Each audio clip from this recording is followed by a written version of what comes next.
بسم اللہ الرحمن الرحیم۔ السلام علیکہ یا صاحب العصر والزمان۔ اور میں نے عرض کیا کہ جو کچھ آپ علیہ السلام نے فرمایا ہے میرے آقا سید وہ بجا لاؤں گا۔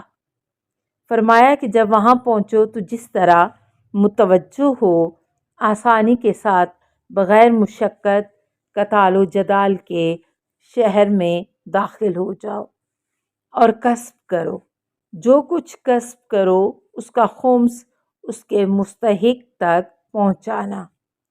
میں نے عرض کیا میں نے سنا اور اطاعت کی۔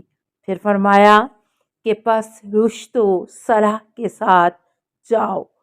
پھر اپنے گھوڑے کی باگ پھیری اور چلے گئے اور میری نظروں سے غائب ہو گئے۔ میں نہ جان سکا کہ وہ کہاں گئے۔ میں نے اپنے دائیں بائیں انہیں تلاش کیا لیکن نہ پایا۔ مجھ پر خوف طاری ہوا اور اپنے لشکر کی طرف پلٹ آیا اور یہ واقعہ کسی سے بیان نہ کیا۔ میں اسے بھول گیا۔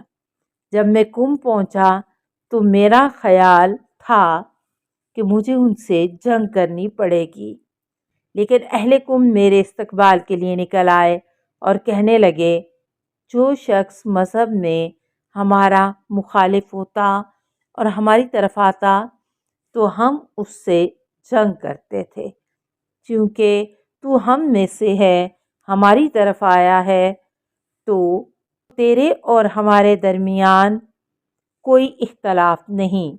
شہر میں داخل ہو کر جس طرح چاہو شہر کا انتظام کرو۔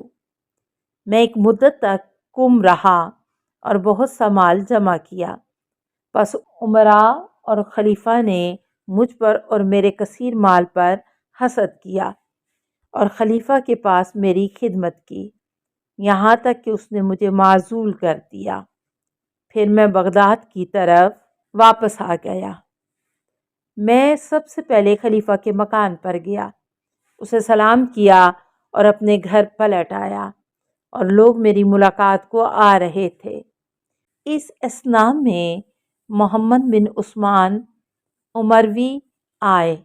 وہ تمام لوگوں کے پاس سے گزر کر میری مسند پر آ بیٹھے اور میری پشتی پر تکیہ کیا۔ میں اس کی اس حرکت سے آگ بگولا ہو گیا۔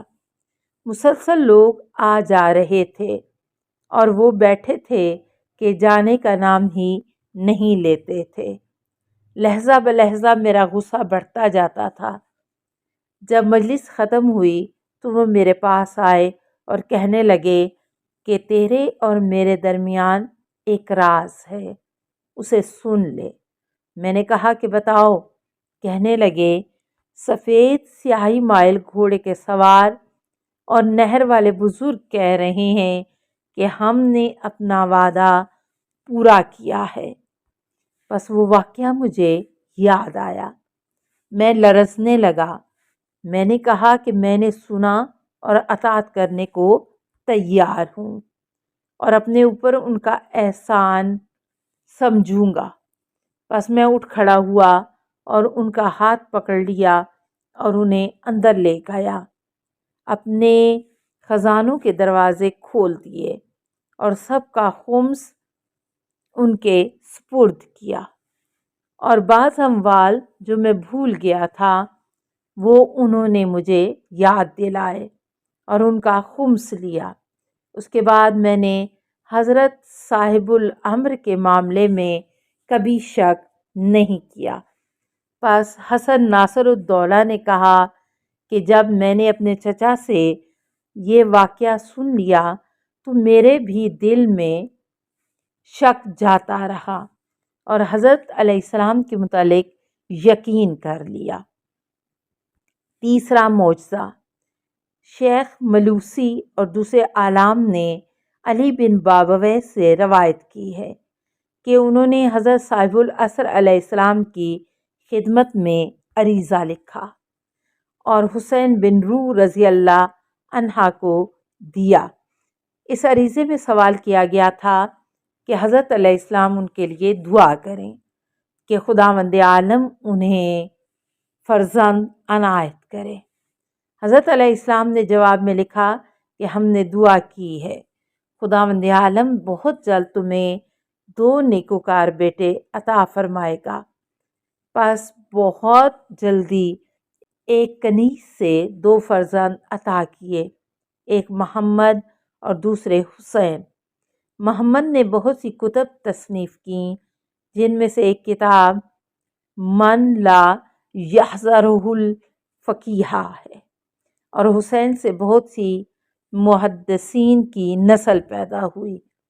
اور محمد فخر کیا کرتے تھے کہ میں حضرت قائم آل محمد علیہ السلام کی دعا سے پیدا ہوا ہوں۔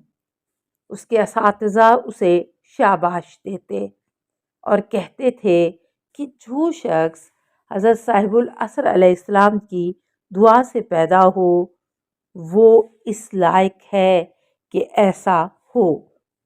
چوتھا معجزہ، شیخ طوسی نے رشید سے روایت کی ہے کہ معتمد خلیفہ نے مجھے 2 افراد کے ساتھ کسی کو بھیج کر بلوایا اور حکم دیا کہ ہم میں سے ہر ایک اپنے 2 گھوڑے لے ایک پر سوار ہو اور دوسرا اس کے پہلو میں چلائیں، یعنی اس کی باگ ہاتھ میں لے لیں، اور وہ آسانی کے ساتھ سامرا میں جائے۔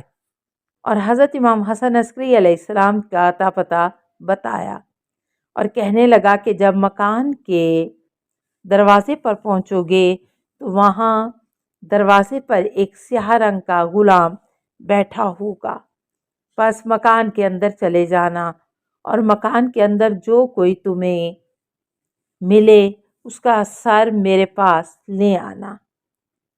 جب ہم حضرت علیہ السلام کے دروازے پر پہنچے تو گھر کی دہلیز پر سیاہ رنگ کا غلام بیٹھا تھا، جس کے ہاتھ میں آزار بند تھا اور جسے وہ بن رہا تھا۔ ہم نے پوچھا اس مکان میں کون ہے؟ کہنے لگا اس کا مالک۔ اس نے ہماری طرف کسی قسم کی توجہ نہ کی اور ہماری پرواہ نہ کی۔ جب ہم مکان کے اندر داخل ہوئے تو اسے بڑا عمدہ اور صاف ستھرا پایا۔ سامنے ایک پردہ لٹکا ہوا تھا کہ جس سے بہتر کبھی نہیں دیکھا تھا، گویا ابھی کاریگر کے ہاتھ سے نکلا ہو، اور مکان میں کوئی شخص موجود نہیں تھا۔ جب ہم نے پردہ اٹھایا تو ایک بہت بڑا ہال ہمیں نظر آیا، گویا کہ پانی کا دریا اس کمرے میں رکا ہوا ہو، اور کمرے کے آخر میں ایک چٹائی پانی کے اوپر بچھی ہوئی ہے، اور اس چٹائی کے اوپر ایک مرد کھڑا ہے جو حیت و شکل کے لحاظ سے بہترین جوان مرد ہے اور نماز میں مشغول ہے، اور وہ کسی طرح بھی ہماری طرف متوجہ نہ ہوا۔ احمد بن عبداللہ نے کمرے میں پاؤں رکھا تاکہ پانی میں داخل ہو تو وہ ڈوب گیا، اور وہ تڑپا یہاں تک کہ میں نے ہاتھ بڑھا کر اس کو باہر نکالا۔ وہ بے ہوش ہو گیا۔ کچھ دیر بعد وہ ہوش میں آیا تو میرے دوسرے ساتھی نے اندر جانے کا ارادہ کیا۔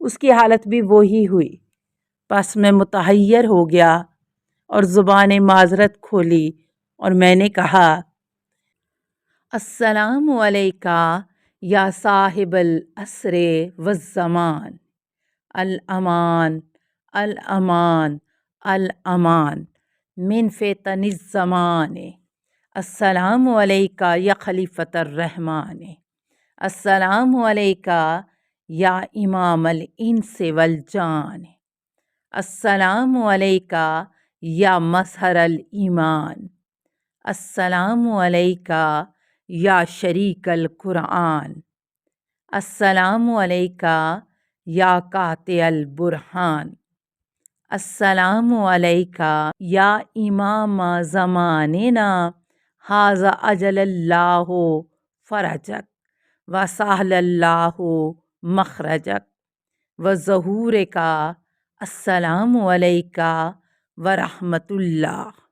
اللہم صلی علی محمد و آل محمد۔